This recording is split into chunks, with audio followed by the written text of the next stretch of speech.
Avec le D810, Nikon propose un réflexe plein format, ultra polyvalent, capable de séduire des photographes que tout oppose en matière de besoin. Les attentes d'un photographe de studio vont bien évidemment différer de celles d'un photographe animalier, et pourtant, il peut être envisageable de les réunir autour d'un seul et unique boîtier. Un des principaux besoins liés à la photographie de studio reste bien évidemment la définition. C'est entre autres sur ce critère que le D800 s'est démarqué lors de son lancement et a permis de repousser les frontières qualitatives.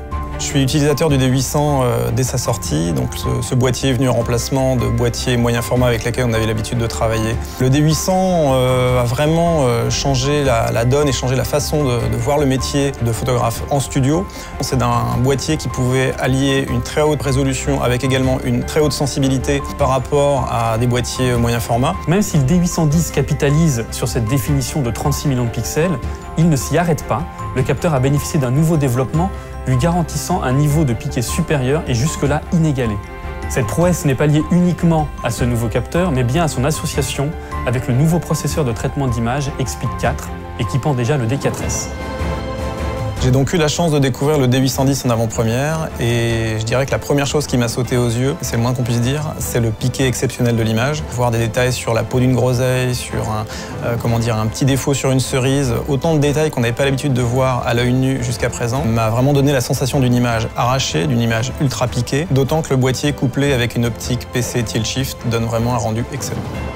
En matière de sensibilité, ce nouveau couple capteur-processeur propose une plus grande latitude aux photographes, non seulement en termes de haute sensibilité, j'y reviendrai, mais également en matière de sensibilité minimale, ce qui peut entre autres intéresser les photographes travaillant en studio et rééclairant un sujet avec des sources puissantes.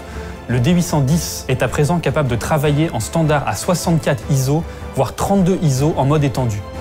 En photographie culinaire, nous sommes habitués à travailler avec de faibles profondeurs de champ, ce qui demande d'être très soigneux et très précis sur la qualité du plan de netteté. Justement, une fonction m'a particulièrement interpellé et m'a vraiment bluffé, c'est cette fonction de split view sur le boîtier qui permet de vérifier son plan de netteté d'abord à l'autre de l'image et ceci très rapidement.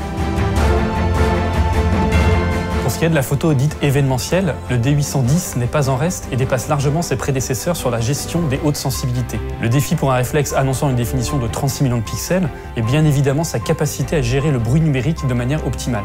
Je fais de la photographie sous-marine depuis 26 ans et j'ai choisi le D800 pour à la fois la définition de son capteur mais aussi sa dynamique. J'ai réalisé dernièrement une photographie en mer Rouge, en fin de journée avec un soleil couchant, en contre-jour, et grâce à la dynamique de ce capteur, j'ai pu à la fois avoir les informations dans les basses et les hautes lumières. Pour certaines photographies, j'ai besoin de m'affranchir du flash. Je pense notamment à des photographies de grottes sous-marines, où on a besoin vraiment de retranscrire l'ambiance qu'il y a dans ces grottes avec très peu de lumière. Et grâce au D800, j'ai pu réaliser des clichés à 3200, 6400 ISO. Donc là où les D800 et D800E atteignaient la barre des 6400 ISO, le D810 ne se contente pas de faire mieux, mais double ses capacités pour atteindre le seuil des 12800 ISO, extensible jusqu'à 51 200 ISO.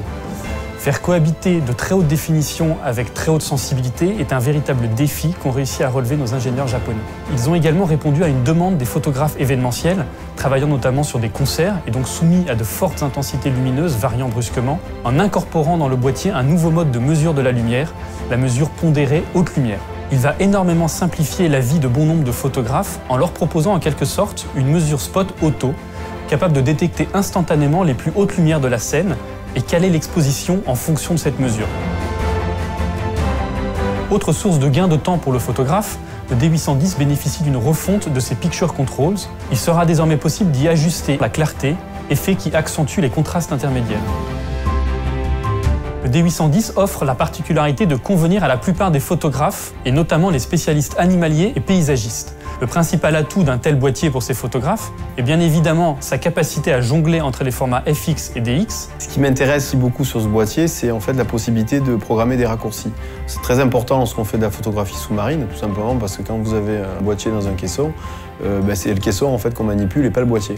Et ce raccourci de fonction dans le D800, c'est très pratique, je pense notamment au raccourci DX-FX. En mode vidéo, j'utilise beaucoup le mode DX qui me permet en fait de gagner en profondeur de champ, de gagner en zone de netteté et donc avoir une plus grande facilité de mise au point, surtout lorsqu'on fait de la vidéo animalière.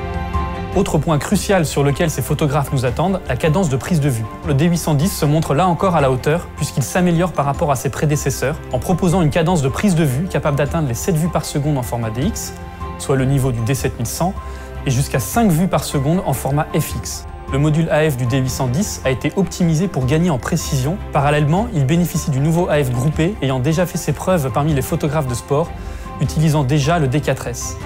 Et pour bénéficier de toute la latitude du format RAW, sans nuire au stockage, le RAW taille S fait son apparition et enregistrera des fichiers d'une définition de 9 millions de pixels. J'utilise un D800 depuis quelques années, que j'ai choisi pour déjà la taille de son capteur, qui me permet de jouer avec la profondeur de champ jusqu'à avoir une profondeur de champ très courte, donc qui crée une image très riche et qui rappelle davantage le cinéma que la télévision. Et puis le D800, c'est un boîtier qui est robuste et qui est tropicalisé. Et du coup, on sait qu'on peut l'emmener dans tout un tas de tournages sans risque. Moi, il m'est déjà arrivé d'avoir mon boîtier qui tombe dans la glace et pour autant, le boîtier a continué à fonctionner. J'ai pu finir mon tournage sans aucun souci. Pour ce qui est de la production audiovisuelle, le D810 surpasse ses prédécesseurs et offre à présent la capacité de filmer en Full HD 1080p jusqu'à 50 voire 60 images par seconde. L'exposition, quant à elle, peut désormais s'ajuster automatiquement via la sensibilité seule, en conservant un couple vitesse-diaphragme constant. Sur le D810, on voit qu'il y a eu des avancées qui sont très intéressantes pour la vidéo. Notamment, on a une touche info à l'arrière qui permet d'accéder directement aux réglages dont on a besoin, que ce soit par exemple les niveaux audio, le picture control ou même un zebra qui va bien aider pour le réglage de son diaph. En matière de son, le D810 intègre à présent un micro stéréo embarqué et propose différents ajustements sonores en fonction de la fréquence choisie. Il est donc possible pour un interview par exemple d'isoler la voix humaine de façon à minimiser les bruits parasites.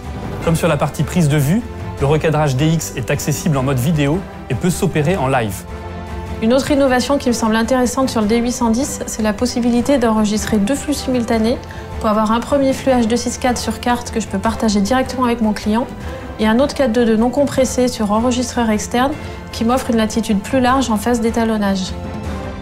Et pour terminer sur la partie vidéo, un dernier point sur le nouveau rendu flat, accessible via les Picture Control, qui simplifiera le travail d'étalonnage de la couleur. Ce rendu encore plus brut que la finition standard ou neutre maximise en effet la plage dynamique utilisable et offre donc une base de travail optimale. Ce qu'on peut retenir de ce nouveau D810, c'est qu'il offre un compromis idéal entre définition, sensibilité et rapidité. Au-delà du challenge technologique, il se positionne donc comme un outil ultra polyvalent capable de satisfaire un grand nombre de photographes et vidéastes.